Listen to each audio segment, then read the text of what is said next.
This video is sponsored by Babbel. You may tell I speak French a little odd. I was born in Paris, but I moved to Mexico quite young, so though I do speak French, I don't really have too many opportunities to talk to people. This is why I use Babbel. Babbel is one of the top language learning apps in the world, designed by experts on the field. Babbel users can start using their new language after only 3 weeks of practice. That's statistically proven. Personally, I love the speech testing feature, where Babbel will test you on your diction and make sure you're sounding clear. That's something I've never seen in any other language learning resource, and it's really helped me stay fresh. I use it on my iPad when I'm on the go and on my desktop, but you can also download it on your phone.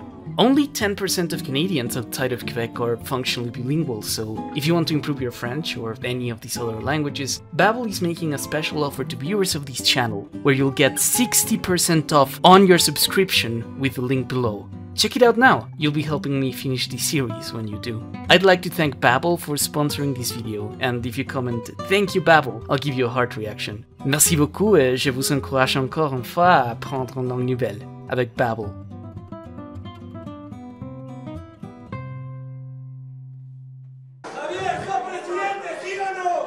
Parece que sí. Javier Milei has become president of Argentina. I have to say I am quite surprised, so much so that I'm making my first live event reaction video about it. This in a channel that's mostly been essays of events that happened decades if not centuries ago. Well, let's talk about it. Milei is like a gamer-gator turned politician. Aside from being a proponent of the cultural Marxism conspiracy theory, he's a climate change denier, an opponent of affirmative action measures, he's called lockdown measures during the pandemic a crime against humanity, and he's also a self-identified paleo-libertarian that's closely aligned with Trump and Bolsonaro. Milei also called Pope Francis both a communist and the representative of Satan on Earth. He's also an anti-feminist. Anyone in the know can catch him speaking with transliterated manosphere lingo. He wants to abolish the Argentinian Ministry for Women, so I guess that's more of a tell. In an interview with Tucker Carlson he made in September this year, Milei went on to say that, as a liberal, he felt there should be no ministry for women, if there also wasn't a ministry for men. I felt taken back in time, honestly. Real nostalgia hours. As a character, he's certainly bizarre. A core of his messaging in favor of deregulated markets is that capitalism is aesthetically superior, his evidence being architecture, the bikini and the miniskirt. He has his own ANCAP superhero persona, and not only has he bragged to the Argentinian press about engaging in both tantric semen retention and threesomes, going as far as making cock porn references in a presidential interview. Así como hay un salame o 3 salame opinando desde una computadora, ¿sabes qué? Mientras que eso miran a la señorita por internet, yo estoy en el medio de sus sábanas. But he has defended homosexuality by comparing it to zoophilia. I'm not joking here. ¿Qué me importa a mí cuál es tu elección sexual? Es decir, a mí qué me importa si vos... Es más, si fuera por vos, digamos, o sea, supongamos que vos querés estar con un elefante. Bueno, si tenés el consentimiento del elefante, problema tuyo y del elefante. Truly one of the best liberal minds of the 21st century. I wonder why Project Liberal on Twitter is trying to show him as this hero of the Enlightenment in their new TikTok shorts gimmick. Oh, he also has a theme song, by the way. A la mierda los malditos empresarios, a la mierda sodomitas del capital. Basta de basura keynesiana, ha llegado el momento liberal. Say what you will about Trump, but he's a yuppie, not an intellectual. Trump wasn't created by formal ideological layouts. He's a creature of the Reagan-Clinton consensus, the American elite that came out on top of Black Monday. Because he's a yuppie, he was very good at marketing himself to a vast array of people, but he didn't come from the people. In particular, he did not emerge from the internet right. What the QAnon conspiracy theory did semi-effectively is obfuscate the fact that Trump is very much part of the swamp. Milei, however, is different. He has an ideology and a worldview that really look like the products of the internet right. He might well be the first executive not to take advantage of, but to emerge from algorithmic radicalization. Milei, for example, is connected with e-celebs like the Guatemalan anti-progressive Gloria Alvarez. Curious as it sounds, the president-elect of Argentina has a YouTube channel where he has been uploading his best moments compilations over the course of 3 years, Ben Shapiro style. Various of his supporters also resonate with the same aggressive style of argumentation. Javier Milei shuts the mouth of leftist female journalists. Milei destroys feminist logic. Listen to Milei without crying. Milei also hosted a right-wing Mythbusters radio show called Demoliendo Mitos in Open Radio, where, among various subjects, he said that the gender pay gap is not real, that Joe Biden is persecuting libertarians, and that economists that disagree with him are, let's just say he said both, low IQ and in other occasions a slur for people with Down syndrome. By far though, the best thing we got is hours of footage of Milei telling various Argentinian deputies to go fuck their mothers when they enact policies that he disagrees with. Políticos hijos de puta, ¿por qué no se van a la concha puta de su madre? ¡Hijos de puta! ¡Chorros! ¿Por qué no te vas a la concha tu madre? ¡Para eso te pagamos! ¡Inútil! El cuarteto y reconoce a ese género como parte del patrimonio cultural argentino. ¡Hija de puta, la concha tu madre! Many far-right media personalities have tried to make their headway into political positions using their fanbase as a platform, and they failed. We had the ongoing disasters of UKIP and CPAC, for example. Milei, though, became a deputy in the Argentinian Congress in 2021, and the president of the Argentinian nation 2 years later. He's had unprecedented success among people like him.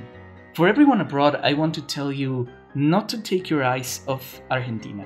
Argentina will become either the deathbed or the launching pad for a very noxious family of political ideas, and it's important that we're aware of the developments.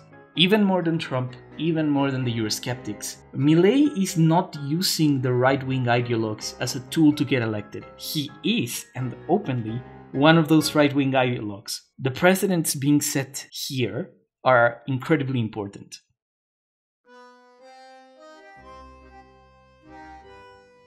Domestically, Argentina worries me. Even so, I have to say that there are things to be hopeful for. Milei will lead a very skinny minority government. His party needs the support of former President Mauricio Macri's Juntos por el Cambio to get anything through Congress, and even together, they do not have a simple majority in the Argentinian Senate. Though the libertarians are in the leadership, it is very likely that they'll need to compromise on most, if not all of their ideas, like switching to the US dollar and using the army for police duties.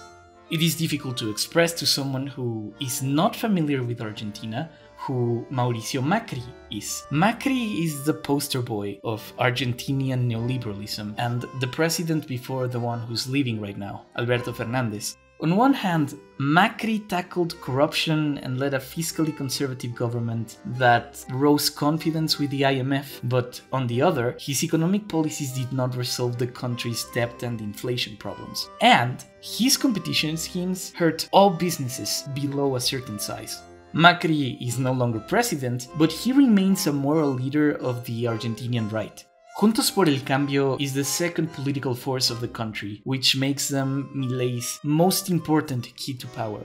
Juntos por el Cambio, though, has a membership of liberals and conservatives. You can imagine that there are liberals who do not want to give up the state's ability to do monetary policy, so they're against dollarization or the abolition of the central bank. On the other hand, conventional conservatives are, at minimum, a little uncomfortable with Mr. Elephant Sex.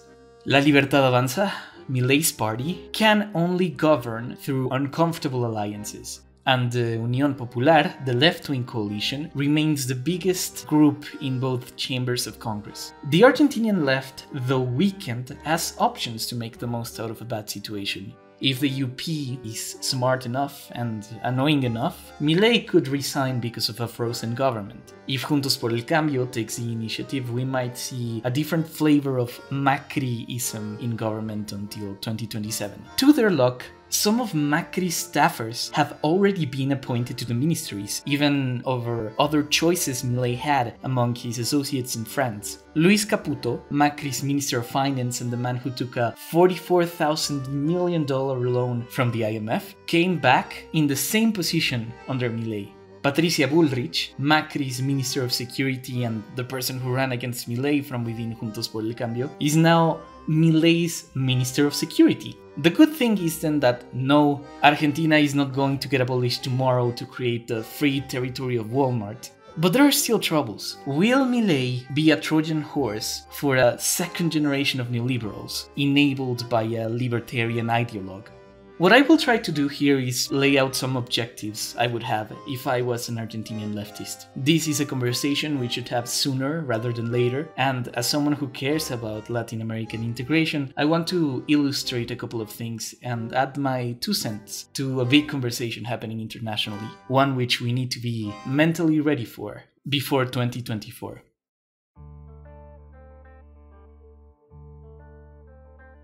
The president of Argentina has the ability to appoint ministers. A minister is an aide to the executive that's in charge of a state institution in the public sector. This can be the Minister of Health, the Minister of Transportation, the Minister of Education, and so on. Milei wants to destroy 10 of Argentina's 18 ministries, among them the 3 we mentioned.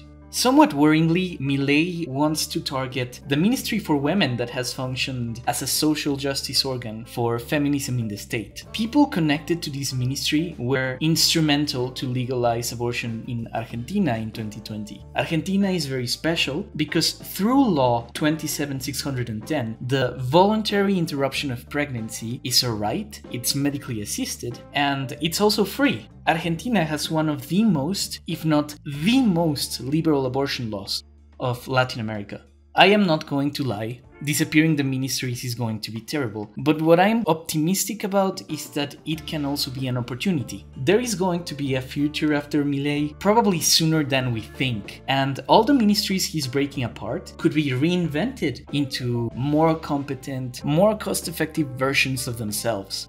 To that point, the Ministry for Women was restructured 3 times already by Presidents Menem, Macri, and Fernandez. Though starting from scratch is going to be troublesome, the kernel of truth in Milei's discourse is that Argentinian ministries were ripe with corruption, and one ham-fisted way to dismantle state corruption is to dismantle the state, I guess.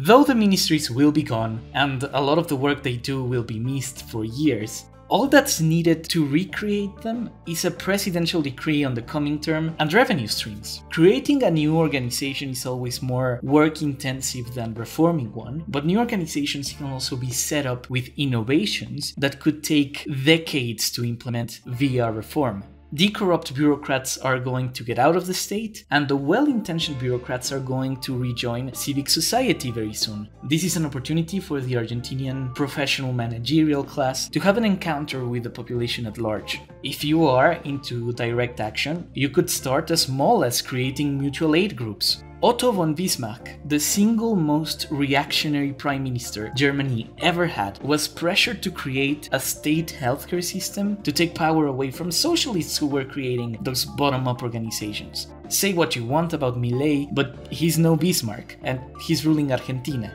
a country with some of the longest ongoing traditions of anarchism and informal economies.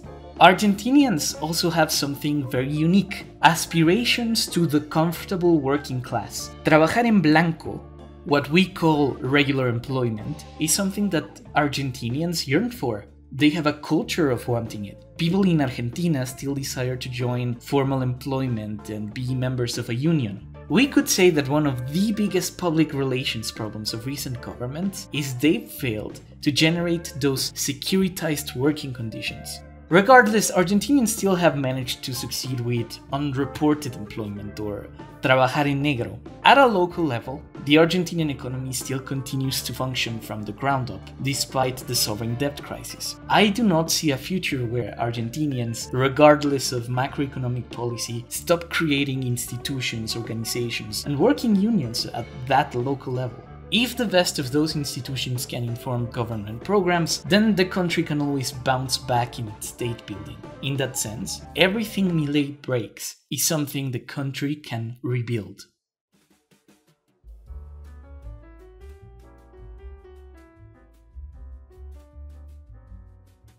Throughout the 2020s, Brazil and Argentina were discussing the creation of a common currency. This was probably going to be the first step towards the creation of a Latin American integration process within Mercosur.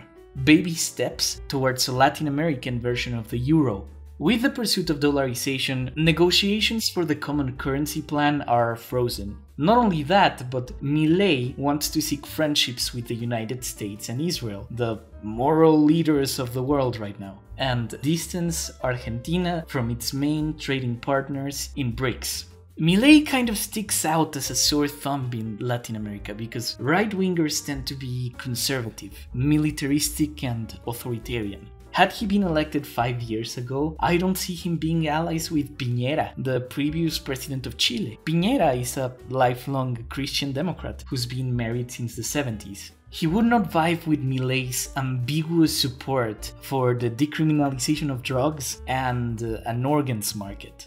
Closing the country to BRICS, but especially to China and Brazil, could lead Argentina to an era of virtual isolation. By the end of the day, Milei is the first libertarian president. I can't really think of options for ideological allies here. Practical alliances will have very narrow terms for cooperation, which is another limitation on his options, added to his congressional minority. The US is not ecstatic about Milei. When the Biden administration congratulated Argentina on conducting their elections, they communicated a very reserved message. Trump, on the other hand, gave Milei a warm congratulations on Truth Social. Milei has expressed his distaste with Biden before in Demoliendo Mitos, and he endorsed Trump in his Tucker Carlson interview.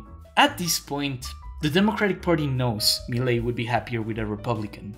The good news is, if Biden has a second term, Milei's alignment with the US might be a moderating force. If you are American, I'll say that a reason to vote for Biden come 2024 is preventing Trump from enabling someone way worse than him.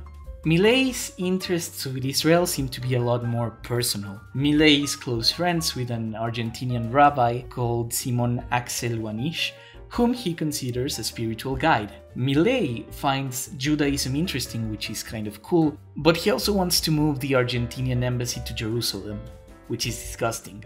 Regardless, the Jewish community of Argentina does not love Milei, and many see him as an annoying wannabe. In the past, Milei, his party, and his associates have been reprimanded by Jewish Argentinian organizations for anti-Semitism. Like when Martín Krause, a long-time advisor to Milei and a member of La Libertad Avanza, speculated that the Holocaust should have happened in Argentina because the Gestapo would be so corrupt that Jewish people could just bribe them. Great. In any case, 2023 and 2024 will be very busy years for Israel. Likud is in a very complicated position internally, and it's very likely we'll see a new Israeli government during Milei's term, if not multiple. The current Argentinian government's first and second choices for friends could be very unhelpful because of ideological differences or internal matters. Regardless of how Milei plays around, what makes me hopeful about Latin American integration is that by the end of the day, South American societies have been going through a long process of coming together. These connections and cooperation will survive Milei, even if he slows down regional integration. Milei himself has said he will not negotiate with Brazil, but he knows he can't prevent trade with Brazil. He might not facilitate it, but he won't obstruct it too much either. While we can't actualize integration in the present, we can still think about the shape and form of integration for the future. Do we want internal free trade or freedom of movement? A common currency, immigration incentives, or measures to prevent brain drain? Should we make an effort to learn Portuguese and make Brazil feel included in a predominantly Hispanic bloc? And yes, should there be a place for French partners like Haiti, Guyana, and Quebec? All of these questions are more interesting to me than creating a new culture of outraged impotence, like the one that existed around Trump. Actively opposing Milei is going to be very important, but it's going to be equally important to define the opposition in terms of things we're for and not in terms of things we're against. The Argentinian left needs an alternative project, and that's something we can start structuring right here, right now.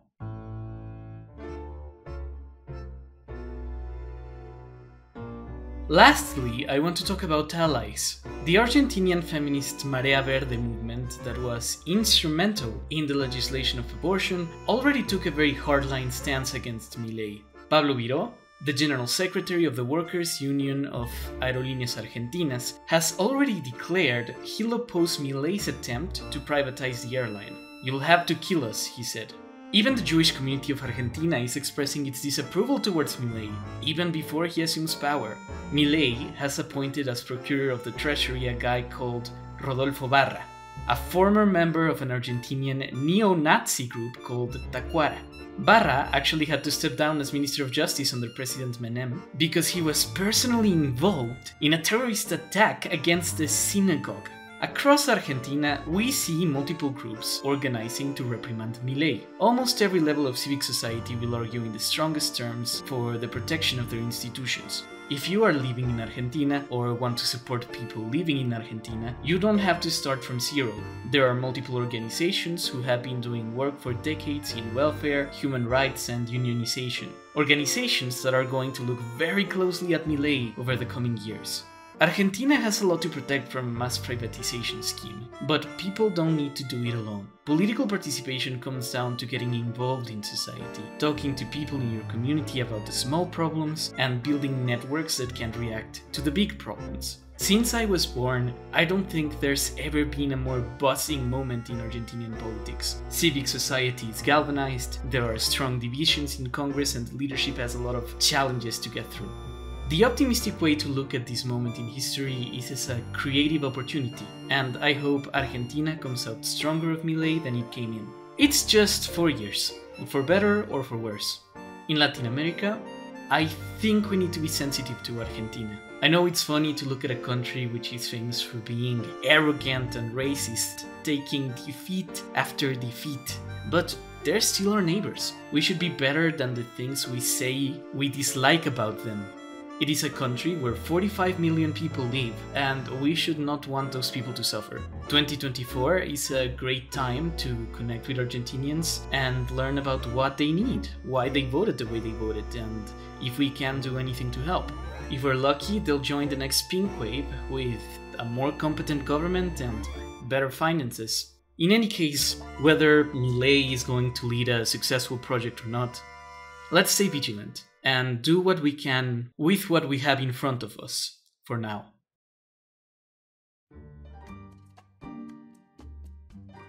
Hello everyone, did you expect a new video so fast after it took me 8 months to update the channel? Me neither, honestly. This video was made with the support of my Patreons. If you would like to help me create more content, especially this shorter kind of video, please consider becoming a Patreon. If you want to hear my full cover of Milei's song, I will upload that for Patreons eventually, if you want to hear that for some reason. As we take on new projects, all of you are really important to keep the channel functioning.